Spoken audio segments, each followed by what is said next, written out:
আসসালামু আলাইকুম টেকি পার্কবাসী। টেকি পার্কে হাজির হয়েছি শাওমির একদম নতুন ফোন Redmi 15C নিয়ে। আজকের ভিডিওতে এই ফোনটার ডিজাইন থেকে শুরু করে স্পেসিফিকেশন, ফিচার আর রিয়েল এক্সপিরিয়েন্স সবকিছু নিয়ে কথা বলবো। আমি পারভেজ জামান স্বাধীন আর আপনারা দেখছেন টেকি পার্ক। তো প্রথমেই কথা বলি এর ডিজাইন এবং বিল্ড কোয়ালিটি নিয়ে। সত্যি বলতে ফোনটার বিল্ড কোয়ালিটি কিন্তু বেশ ভালো। যদিও এটা একটা প্লাস্টিক বিল্ডের ফোন, এর ফিনিশিংটা যথেষ্ট বেটার। 8mm থিকনেস আর 205 গ্রাম ওজনের ফোনটা হাতে নিলে কিছুটা বড় লাগে আর ওজনেও সামান্য বেশি মনে হতে পারে, তবে খুব একটা ভারী ফিল হয় না। আমাদের কাছে থাকা এই মিডনাইট ব্ল্যাক কালারটা দেখতেও বেশ চমৎকার আর একটা ম্যাট ফিনিশ দেওয়া হয়েছে। তবে যেহেতু এটা একটা কালো কালারের ফোন, তাই এর ব্যাক প্যানেলে কিন্তু সামান্য ডাস্ট আটকায়। এই ফোনের ডিজাইনের কিছু ভালো দিক হলো এখানে IP64 এর ওয়াটার অ্যান্ড ডাস্ট রেজিস্ট্যান্স দেওয়া হয়েছে। নিচের দিকে 3.5mm হেডফোন জ্যাক তো থাকছেই, আর সিম ট্রেতে দুইটা ন্যানো সিমের সাথে একটা এক্সটার্নাল মেমোরি কার্ডও ব্যবহার করতে পারবেন। মানে স্টোরেজ নিয়ে কোনো দুশ্চিন্তা থাকছে না। তাছাড়া সিকিউরিটির জন্য থাকছে সাইড মাউন্টেড ফিঙ্গারপ্রিন্ট সেন্সর, যেটা মোটামুটি ফাস্ট ও রেসপন্সিভ মনে হয়েছে। কিন্তু শাওমি এবার কিছু জায়গায় এমন ভাবে ছাড় দিয়েছে যা সত্যি হতাশাজনক। এই ফোনে কোনো সেকেন্ডারি নয়েজ ক্যান্সেলেশন মাইক নেই। শাওমির সিগনেচার ফিচার আয়ার ব্লাস্টার সেটাও এবার বাদ পড়েছে। এমনকি এই ফোনে কোনো ডুয়াল স্পিকার নেই, তাই নিচের দিকে একটা সিঙ্গেল স্পিকারই ভরসা। আর এই সবকিছুর পরে ফোনটার দামের কথা যদি বলি, আমার হাতে যে 6128GB স্টোরেজের বেস ভেরিয়েন্টটা আছে সেটার অফিসিয়াল দাম রাখা হচ্ছে 14,999 টাকা, আর এর 8256GB ভেরিয়েন্টের দাম হলো 17,499 টাকা। ফোনগুলো আপনারা পেয়ে যাচ্ছেন পায়েল টেলিকমে। ডেসক্রিপশনে তাদের সব ডিটেলস দেওয়া থাকলো, চাইলে যোগাযোগ করে দেখতে পারেন। এতে থাকছে 6.9 ইঞ্চির IPS LCD ডিসপ্লে, সাথে পাচ্ছেন 120Hz রিফ্রেশ রেট। শুরুতেই সামনের ওয়াটার ড্রপ নচ এই টাইমে আসলে মানানসই না, কারণ 10,000 টাকার ফোনে এখন পাঞ্চহোল ডিজাইন পাওয়া যাচ্ছে। ডিসপ্লের বেজেল, চিন এরিয়াগুলো একটু মোটা, এসব দিকগুলো ডিসপ্লের ফার্স্ট ইমপ্রেশনকে কিছুটা ডাউন করবে।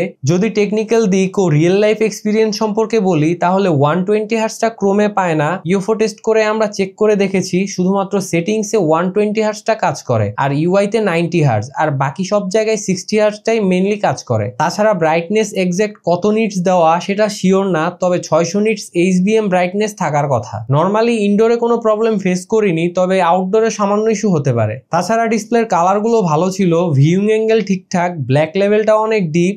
এদিক থেকে যদিও কোনো ইস্যু পাইনি, তবে সমস্যা হচ্ছে ইউটিউব এক্সপিরিয়েন্স নিয়ে। ইউটিউবে 4K ভিডিও সাপোর্ট করে, তবে ল্যাগের ঠেলায় প্লে করা যায় না। 2K-তেও স্মুথ প্লেব্যাক পাইনি, তাহলে 2K আর 4K সাপোর্ট দিয়ে কি করব? যাই হোক, 1080p বেশিরভাগ সময় স্মুথলি প্লে করতে পারে, তবে এখানেও দুই একবার প্রবলেম করেছে। অন্যদিকে সিঙ্গেল স্পিকারের পারফরমেন্স কেমন হবে সেটা তো আপনারা জানেনই। টিপিক্যাল যে স্পিকারগুলো থাকে ওই রকমই আর কি। সিঙ্গেল স্পিকারের কারণে লাউডনেস কিছুটা কম মনে হবে, যদিও 200% পর্যন্ত ভলিউম প্রোভাইড করতেছে, তবে এখানে সামান্য ডিস্টরশন কিন্তু আছেই। ওভারঅল ডিসপ্লে নিয়ে তো আমি আমার এক্সপিরিয়েন্স বললামই, এখন বাকিটা আপনারাই ভাবুন। পারফরমেন্সের কথা বলতে গেলে এই ফোনটিতে MediaTek Helio G81 ultra processor ব্যবহার করা হয়েছে। প্রসেসরটি হয়তো খুব ভারী গেম খেলার জন্য উপযুক্ত নয়, তবে দৈনন্দিন ব্যবহারে ভালো পারফর্ম করে। সেটা আমরা বিগত দিনগুলোতে যেসব ফোনগুলো রিভিউ করেছি সেগুলো তো দেখেছি। তবে এখানে কিন্তু রেগুলার কাজগুলোতেও আমরা কিছুটা প্যারা খেয়েছি, বিশেষ করে এর অ্যাপ ওপেনিং এবং অ্যাপ সুইচিং এ ল্যাগ দিচ্ছিল। এখানে রয়েছে HyperOS 2 বেসড অন Android 15, কিন্তু এর ইন্টারফেসটা MIUI 12 এর মতো। এর কারণটা ঠিক বুঝলাম না। যাই হোক, এই ইউআই এ অনেক ব্লটওয়্যার ও থার্ড পার্টি অ্যাপস রয়েছে, যার কারণে ইউআইটাও ভারী মনে হচ্ছিল। ইভেন ইউটিউব অ্যাপেও স্ক্রোলিং ভিডিও এসব প্লে করে কিছুটা স্লো মনে হয়েছে। তাছাড়া ফোনটাতে LPDDR4X টাইপের র্যাম এবং eMMC 5.1 টাইপের স্টোরেজ ব্যবহার করা হয়েছে। র্যাম ম্যানেজমেন্টটা আমরা চেক করেছিলাম, ব্যাকগ্রাউন্ড অ্যাপ হ্যান্ডেলিং করতে পারে, তবে বেশি অ্যাপ বা অনেক টাইম হয়ে গেলে কিছু সময় অটোমেটিক রিলোড নিয়ে নেয়, যেটা এই বাজেট ফোন হিসেবে ঠিক আছে। ফোনটার পারফরমেন্স টেস্টের জন্য আমরা কিছু স্টেবিলিটি টেস্ট করেছি। আন্তততে আমরা 2,22,788 স্কোর এবং গিগবেঞ্চে সিঙ্গেল করে 403 এবং মাল্টি করে 1362 স্কোর পেয়েছি। তাছাড়া ফোনটা দিয়ে আমরা গেমিং করেছি। পাবজিতে স্মুথ গ্রাফিক্সে 40 FPS সাপোর্ট করে, সেই সাথে ল্যাগ ও ফ্রেম ড্রপ লক্ষ্য করেছি। তবে ফ্রি ফায়ারে ল্যাগের পরিমাণ কিছুটা কম লক্ষ্য করবেন। এখানে গ্রাফিক্স লো করে নিলে তুলনামূলক ভালো গেম প্লে করা যাচ্ছিল।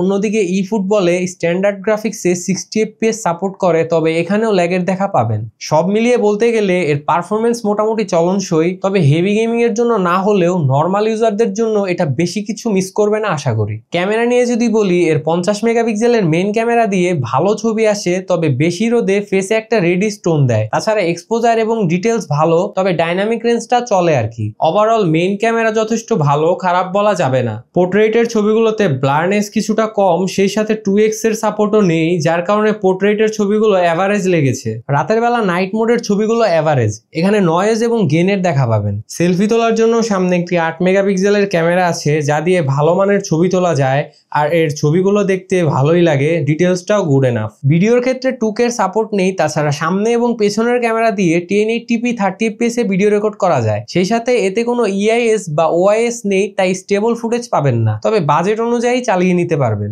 ওভারঅল ফোনটার ক্যামেরা চলনসই, তাই আলাদা করে কিছু বলার নেই। এত কিছুর মধ্যেও যেটা হয়তো আপনাকে একটু স্বস্তি দিবে, আর সেটা হলো এর 6000 mAh এর ব্যাটারি, যেটা আমাদের ইউজেসে ইউটিউব প্লেব্যাকে 6 ঘন্টা 37 মিনিটের মতো ইউজ করে 60% এর মতো চার্জ খরচ হয়েছে।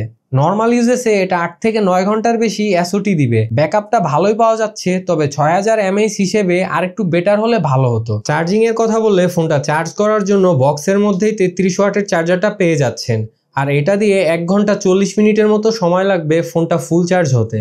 নেটওয়ার্ক ও কানেক্টিভিটির জন্য ফোনটাতে থাকছে 4G প্লাস ব্লুটুথ 5.4 এবং সেই সাথে NFC-র সাপোর্টটাও পাচ্ছেন। তবে এতে জাইরোস্কোপ সেন্সর নেই, তাছাড়া এর কল কোয়ালিটি এবং নেটওয়ার্ক স্পিড নিয়ে কোনো ইস্যু চোখে পড়েনি। সবশেষে Redmi 15C এই ফোনটা বাজেটে আহামরি কিছু না, তবে নর্মাল ইউজের জন্য আপনারা নিতে পারেন।